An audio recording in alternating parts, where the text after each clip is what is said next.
Hello, this is Juliana. On our final 5-part Back to the Escrow Basics series, I am going to answer some questions that we most often get through our transactions. Some of the questions are from scenarios that we covered in Part 4, the pitfalls. I get a lot of questions from the public. I answer almost all of them individually and have been using some of them in my monthly news blog. If you are interested, you can find my news blog at my website, juliana2.com. Question number 1. What is title insurance? Title insurance is a one-time insurance that is purchased to protect the buyer from loss if the ownership that they got is not transferred in the manner that they had asked for in the transaction. For instance, let's say that the seller had a lien that was never paid off. Well, the buyer gets the property and they're stuck with a lien. So, in this example, this title insurance protects the buyer against the seller's unpaid liens and also protects them against the seller's forgery or fraud. Number 2, what happens when the buyer's money comes from the wrong account? You're thinking, oh, money, I'll take money. I don't care where it's coming from. No, that doesn't happen, particularly if you are getting a new loan. The lender is going to want a copy of all the deposits that came through escrow. They're going to match the bank account of those deposits against the bank accounts that are listed in the buyer's loan application form.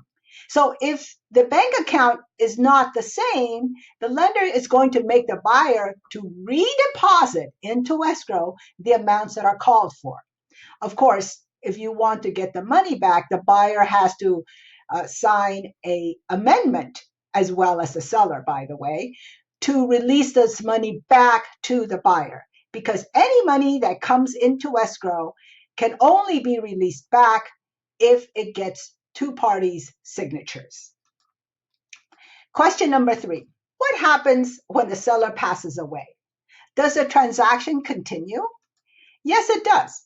The transaction continues as the successor to this seller is obligated to perform. Now, that doesn't mean that he wants to. Some sellers have come to the conclusion that they don't want to sell this particular property. So it's going to be a negotiation, if that happens, between the buyer and this successor to the seller. Now, if there is no definite successor to the seller, then this property is going to have to go through probate court in order to determine who is going to be the executor to this seller's estate.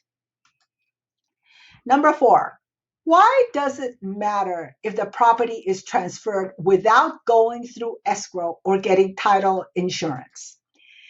Because again, title insurance is the insurance that is going to protect the buyer.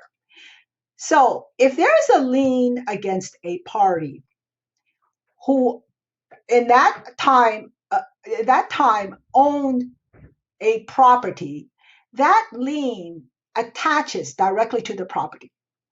If he does not pay this lien off and he gives the property away to another person, this lien will follow to the other person and it will have to be paid off by this other person.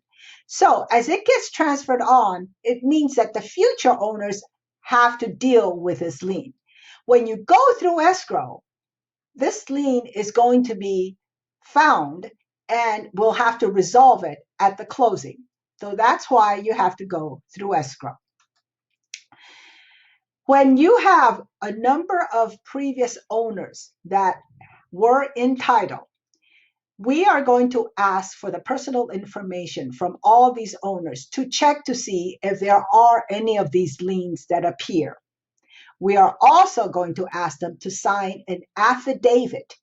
This affidavit states that they signed the property away of their own free will and that there was no forgery or fraud.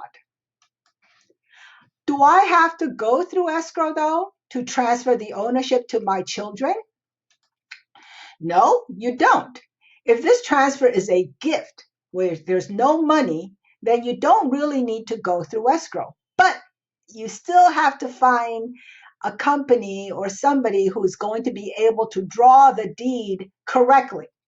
Because this is an accommodation deed, not all escrow companies will do it because we don't do accommodations. So you're going to have to find an outside company who's going to be able to draw this deed. Now, a reminder, everybody's financial status is different. So check with a CPA about gift taxes before you consider doing this deed. Once the property is given away, it's very hard to get it back. And we have heard of sellers, parents who gave the property to the children, and then the children went ahead and sold it without letting the parents know, much to their dismay. So this is something that you need to watch out for. Question number 6. Why do I need to have my husband or wife sign a quitclaim deed? And the answer is because California is a community property state. Unless between the husband and wife there is an agreement specifically stating about the disposal of this property, the spouse has a right to claim part of this property. So if a person is married and he wants to buy the property as his separate property, then his spouse is going to have to sign away any interest that he or she may have. A quitclaim deed is used for that purpose. Question number 7. I own a property with my brother as joint tenants. I am now married and I want my wife to get my share if I should die. So how do I go about doing this?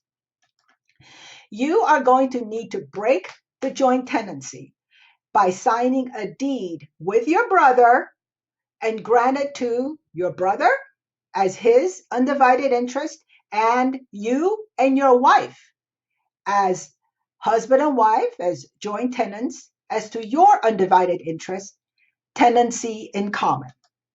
That's how it is supposed to be done. However, you can also sign a deed to break the joint tenancy by deeding it from yourself to yourself. In that scenario, you will be breaking the joint tenancy, but you are not adding your wife on in case something happens to you. Adding the wife on then will take a second deed. So all in all, it's best to get it done correctly in one deed by having your brother and you sign a grant deed that grants it to your brother and to you and your wife as tenancy in common. Question number 8. My loan was paid off a long time ago, but it still shows on my title ownership. What do I do? This is a scenario that comes up a lot. First of all, once you pay off a loan, you're going to need to record a release or a reconveyance to clear the lien. You put the lien on the ownership, you need to record a release to take it off the ownership.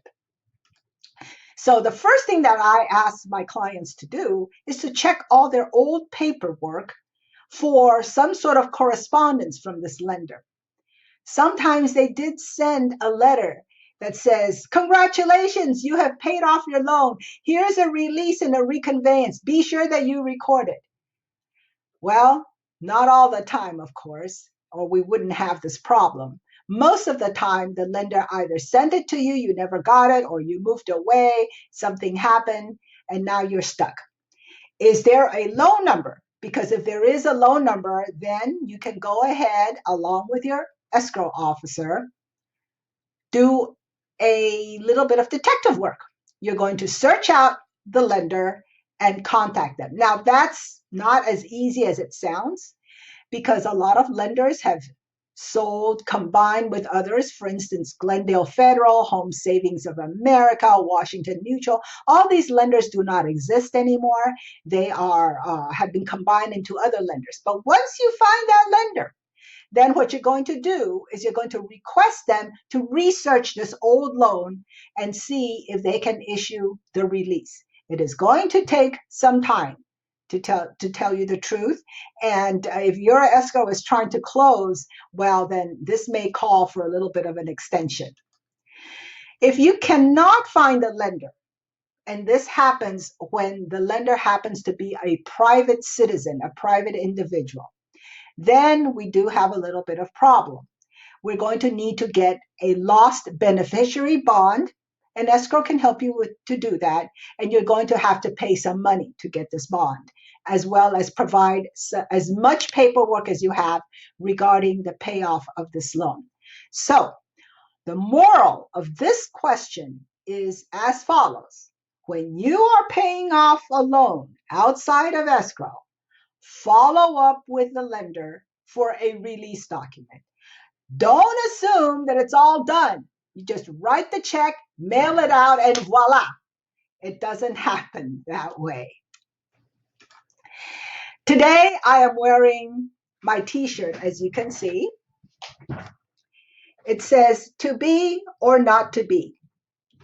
I got this t-shirt when I went to visit the castle at Kronborg in Elsinore, Denmark.